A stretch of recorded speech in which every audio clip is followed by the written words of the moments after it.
Welcome back to Grafting Dragon Fruit. I'm Richard, and in this video today, I'm going to explain to you guys 5 reasons why your dragon fruit might not be producing any fruits yet. Even though your dragon fruit has been growing for over a year, or it looks even mature enough to start producing fruit but still hasn't yet, then these 5 reasons might help you guys figure out why it hasn't fruit yet. So if you guys are ready, let's get straight to it. Reason number 1. This might sound obvious to all of my experienced dragon fruit growers that's been watching my channel, but for all of my beginner dragon fruit growers, this is easily overlooked, and a lot of people actually skip this step and jump straight to growing the dragon fruit instead of just building a trellis support. So number 1, you guys, is having a trellis support for your dragon fruits. They love to climb and grow, and once they grow to the top, they put out a lot of branches, and the branches do get heavy. So having a strong support for your dragon fruit really helps them grow faster and even produce fruits quicker if you were to have them. You can use a trellis system like how I have it here. I show you how to build this in my channel. This is a standard trellis system that you use a 4x4 post with 2x4 top for the canopy to grow out. You can even use tomato trellises, where I've seen other growers use tomato trellises, putting them in pots and then tying the branches and having them umbrella out that way. Or if you have a trellis design of your own that you know works for your backyard and you know that it will support the dragon fruit, then definitely have that set up for your dragon fruit. So reason number 1 is making sure you start off with a strong trellis system. Don't overlook this part. I see a lot of people kind of just get ready to grow dragon fruit. They have their cuttings in pots, no trellis system, and it grows wild and everywhere. When you don't control the growth, it takes a little bit longer for it to start producing fruits because the branches are kind of growing wild. They don't get a chance to mature, and it's kind of just putting offshoots or new growth everywhere. So very important to have a established trellis system for your dragon fruits to climb, grow, and establish itself to mature, so that way they can start producing fruits. Reason number 2, is your dragon fruit mature enough to start producing fruits? If you guys have a little cutting that you just got and brought home and planted for that first year, you should not be expecting any fruits yet, so that's a given. But they do grow, and after 1 year, they get to a mature state and it looks something like this. They will start producing fruits. And when I say is your dragon fruit mature, I'm talking about, did it climb all the way up to the top of the trellis? And once it hit the top of the trellis, was it able to canopy out and create some sub branches? So I considered a mature dragon fruit is when they reach to the top of the trellis, and that main branch, I usually cut the top of the main branch off, and what that does is it stimulates new growth and it'll put out sub branches. So you can get up to 3 to 5 sub branches, and within those 3 to 5 sub branches, once it reaches to the top of the canopy, those sub branches can actually produce you fruit. So let me give you a exact view and reason of what that looks like once it gets to that point. So this is my variety here called Berry Breath. As you can see, I've kept all of the lower growth very clean. So any lower growth that came out of here, I clipped it off.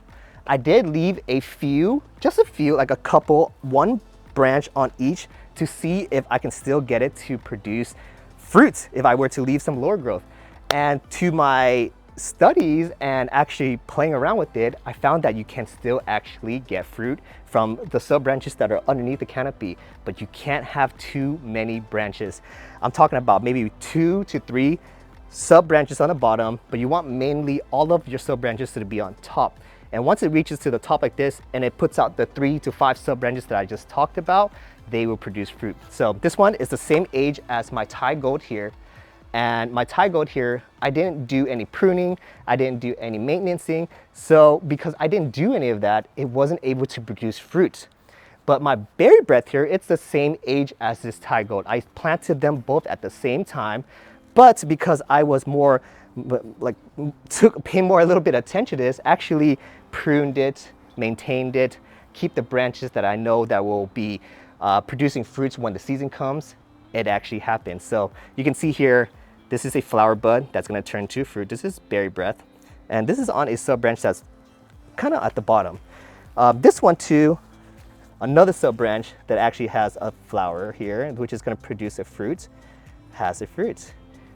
And if you look to the top of the trellis, you've seen that they're putting out flowers almost at every other branch here. So I got 2 here Even the small little branch here, it reached to the top of the canopy, but because it's mature and has reached the canopy and they get enough sun, they were able to produce fruit. So you gotta ask yourself, is my dragon fruit mature enough yet? Has it reached to the top of the trellis? And once it reaches the top of the trellis, do I have those 3 to 5 sub branches that are now canopying out on my trellis? Once you have those 3 to 5 sub branches and it's been over a year, they will produce fruit. And here is the proof to show you guys. So within a year, you guys should be able to get some fruits from your dragon fruit if you're maintaining and following everything I do. So that is why you should let your dragon fruit mature. A little cutting will not get you any fruit, but once it gets to this point, you will definitely get fruit. Reason number 3, are you pruning all of your excessive growth on your dragon fruit? If you look at this one here, my Thai gold, I purposely left all of these lower growth down here to see if I'm able to get fruit with leaving all of these lower branches here. And you guys know my rule. I always tell you guys to always prune all of the lower growth so that way all of the energy doesn't get sucked up by these, I call them suckers at the bottom here, and the top one actually gets enough energy to produce fruit. So when I did this experiment, I was trying to see what was the minimum and maximum of branches that I can leave on the lower part of my pot, and see if I was still able to get fruit from them if I were to leave only a couple branches versus all of these branches. So here I did a test where I left about 4 branches of lower growth to each main branch. And as you can see here, if that's 4 times 4, we have about 16 branches just down here below. Yes, it's good to get more cuttings. And you know, if you're trying to have more cuttings to propagate or even sell or gift to your friends, then this is a great way to get more branches, more cuttings, so that way you can share or sell them with your friends or family. But at this point, I know everyone is trying to grow to get the fruit. So if you have all of these lower growth here, you might not see fruit for that season. But let me show you guys what happens if you were to clean this up and leave about 2 or maybe even 3 branches and see if they get fruit. So that's exactly what I did. So this one, I left all the branches. I did no maintenance, no pruning. I just left it to see what would happen and to see if I would get fruit. And after being a year and a half old, still no fruit. I have other trellis that I plant at the same time, but I actually maintenance them and prune them. And I showed you guys earlier my berry breath. This one, I left about 1 branch per main branch off the lower growth, and I was able to get fruits, you guys. So yes, it's possible for you guys to grow these lower branches and still get fruit, but the main thing is you can't have too many. To be safe, I would say maybe 2 lower branches per main branch. If you decide to keep them, you can fruit them, and once they're done fruiting, you can cut them and use them as a cutting. So you kind of win like you kind of beat 2 birds with 1 stone with that kind of style there. So after this fruit, I'll have this cutting. I know it's mature, and if I share it with anybody else, this will be a mature fruiting branch. So this was me leaving 1 branch per main stem. If you guys come over here, this one is my Sour Patch watermelon. So this one, I did keep 3 branches to see if it's gonna produce me any fruit. And to my surprise, I was able to get some buds. You guys can see that right here. This is a flower bud, and here is a new flower bud that is starting to form. So the trick here is, guys, is tipping them once they get to a certain size. So I have all of these lower growth. I let them grow to about maybe over 12 inches. Even if it's bigger, that's fine. But once they get to that point, I tip them. And what tipping means is I break the tip, boom, and this is what you see. So all this concaveness here that you see is me tipping the dragon fruit. So it stops the horizontal growth, and now we'll start to produce new shoots, new buds. And when I did that during flowering season, it just produced me flower buds, fruit buds, instead of new growth. So with 3 branches per main branch on the lower, you're able to get fruit. So that was a really cool experiment.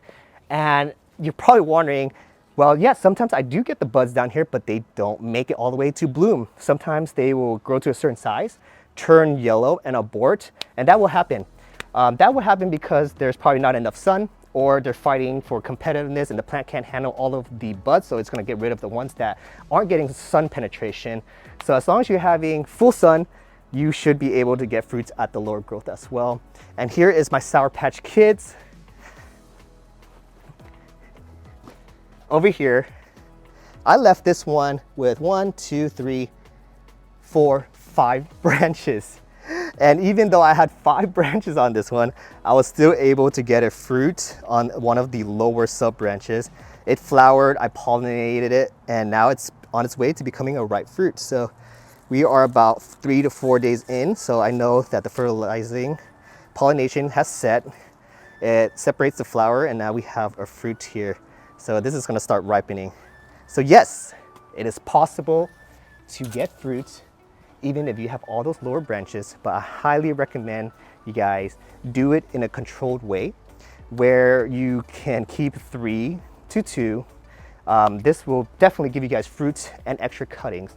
So let's go back to our Thai gold and clean up all of these branches. So all of these lower growth, it is just way too much. As you guys can see, all of those trellis that I just showed you are the same age. They're all 1.5 years old. They all produce fruit. The only difference was I actually pruned and maintained all those other ones, and this one I kept letting go wild.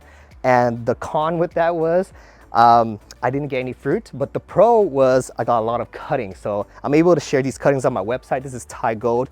So after I clip all of these, I'll be posting on my website, so you guys should be seeing some Thai gold cuttings up very soon.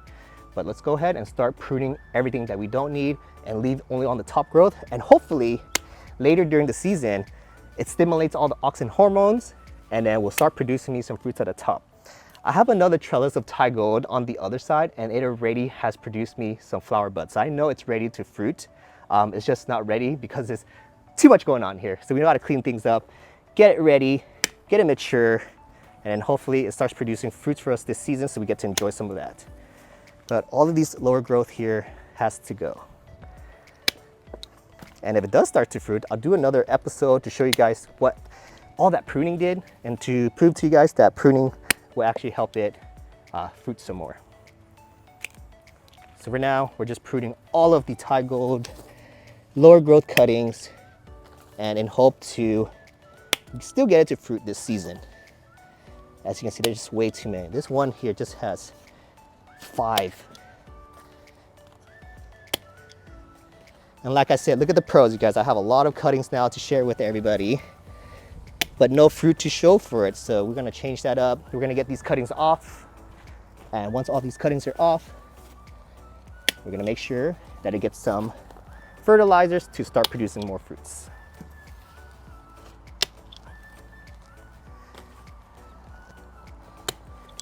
It's looking so much better already. Okay, so I still got more. So started from the bottom, we're going up, and we're just gonna keep going up until we clean up everything that's below the top of the trellis here. So I have a few more that needs to go. Like this one, it's right underneath the trellis. You can keep it, but for me, I have so much on the top already. We're just gonna cut it off.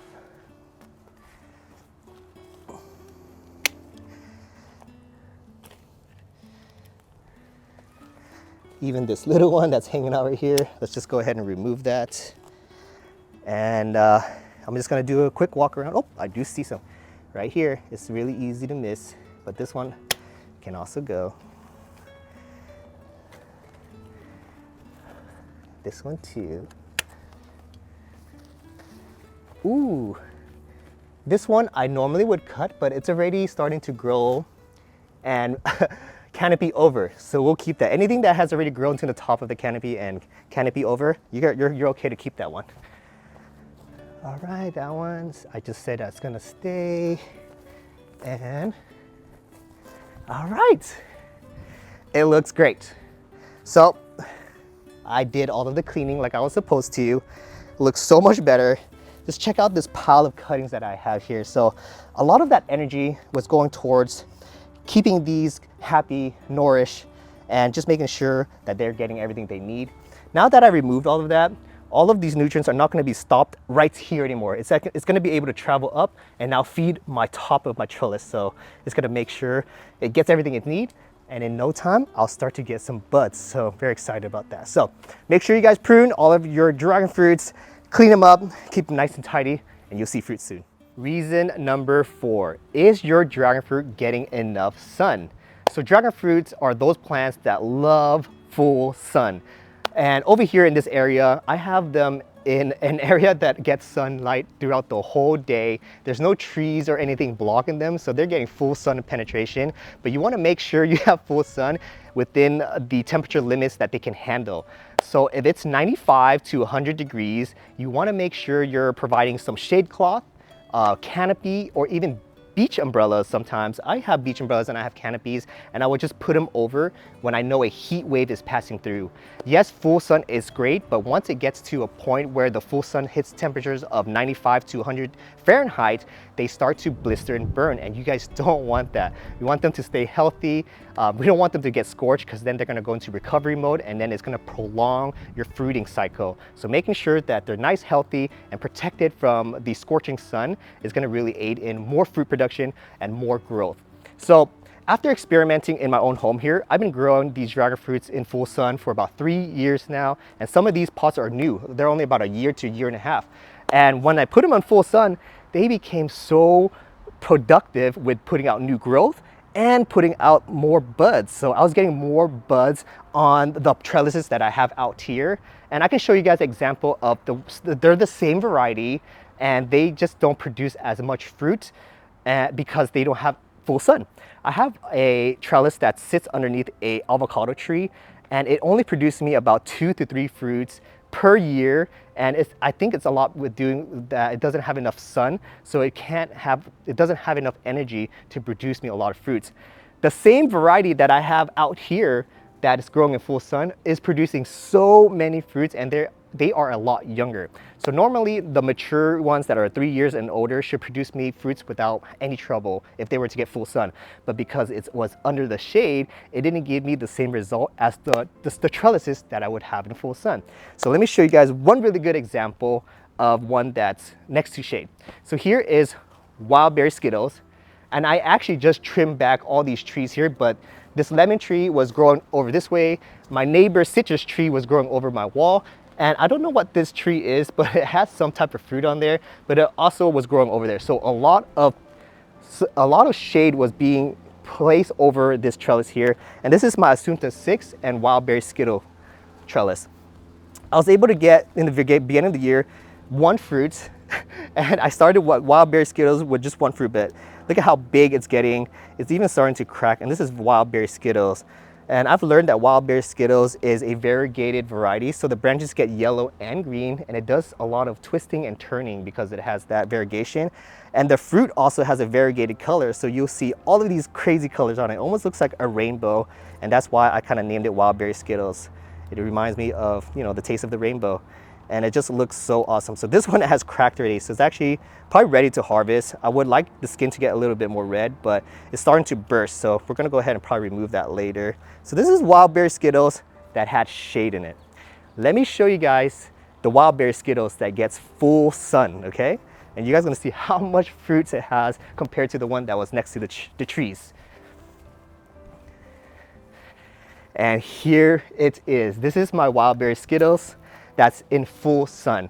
You can see that it gets full sun because it variegates more. I've noticed that the more sun that wild berry Skittle gets, the more it starts to variegate, and it grows these crazy yellow and green branches. They don't look like they're burnt. They're nice and swollen still, and they're not like flimsy or soft, meaning that it could be sun scorched, so it's not that. So I knew it was variegated.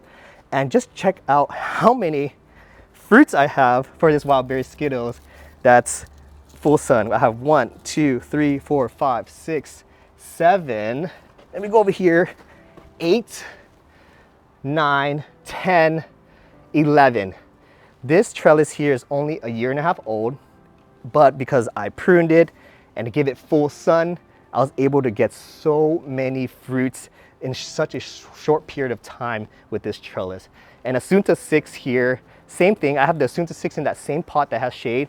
I have 1 fruit on Asunta 6, but on this one this season, I have so many, you guys. You can see them all right here. There's a good amount, 1, 2, 3, 4, 5, 6, 7, 8, 9, 10 just up here. And I see like 3 or 4 more in the back. So having your dragon fruit in full sun is super important. It's gonna determine how much fruit you're gonna get, how big your yield is gonna be. So make sure if you guys have an area that gets really good sun to put it there. And if it gets too hot, make sure you provide some shade. With shade cloths, we like to use 30% shade, 70%.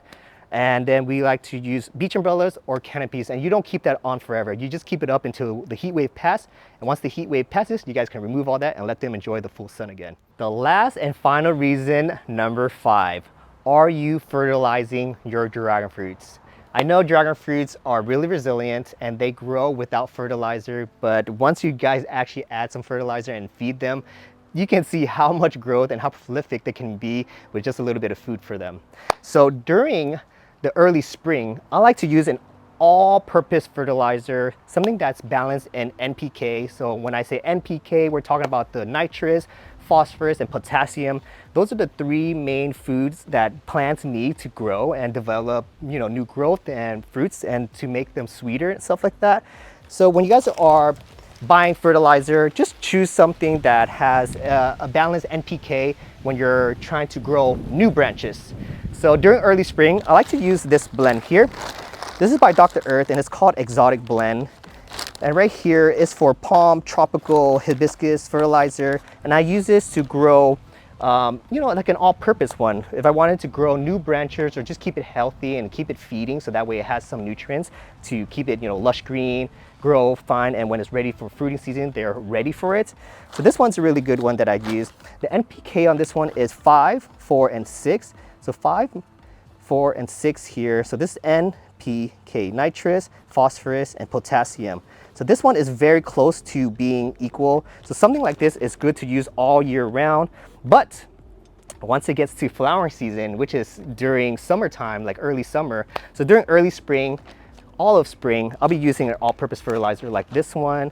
But once it gets closer to the beginning of summer, that's when fruits and flowers start to bloom, I will change it up into this one. This one is called Dr. Earth Bud and Bloom Booster Flower Girl. So this one is really good at feeding your plants for when it starts to fruit. So if you guys are having dragon fruits that hasn't produced fruits yet, try adding a cup of this once a month, and it will start to stimulate it to start producing buds. So if you guys did all of those 4 reasons I showed you guys and you still don't have buds, last one is fertilizer. Fertilizer really stimulates them and help boost them, giving them the energy and nutrients it needs to produce buds and flowers. It takes a lot of energy from the plant to produce fruits, and once you're feeding them, you're just giving them everything they need, so that way it gives them a reason to start producing fruits. So definitely fertilize your plants. I like using Dr. Earth because they're granular and it's very easy to use. You can just, grab a handful, throw it in your pot, mix it within your soil and water it, and it will start feeding your plants for a month. So every month you can just go ahead and do that with this here. Dr. Earth is a very good one. I like it because it's organic, it's easy to use, and you can find it very easily in a lot of big box stores. So it's great fertilizer for dragon fruit and they absolutely love it. So if you guys have not tried stimulating bud growth with fertilizer yet, give that a try and soon you will start seeing fruits produced for you guys. If you made it this far, then you're the lucky few that's gonna see the bonus tip. So this one is just an extra one that's gonna help you guys induce more buds and fruits, and it's called tipping the branch. You guys hear me talking about it throughout this whole video, but I'm gonna take some time to explain to you guys what that exactly means. And tipping the branch just means you're literally going to a branch that's still growing horizontally, and you're gonna look at the tip. And this tip here will continue to keep on growing this way, and the branch will only keep on getting longer and longer and longer. And I don't want that to happen, so what I'm gonna do is cut that tip off. And once I cut that tip off, it's gonna stop the growth right here. It's gonna start swelling up this branch, and it's gonna create the branch to start putting off new growth. It also gets plump with water because now it's not putting out any more growth this way. So it starts to swell up and become a mature fruiting branch. And once you do this at the right time, I like to do it during the summertime or sometimes even early spring to set up my branches to mature so they can start fruiting. Here's another example that I will show you guys. This one still has its growing, we call this the scion, the tip of the scion. So what I'm gonna do is go ahead and just cut that tip of the scion off. We're gonna prevent the growth from growing this way and now let this branch mature.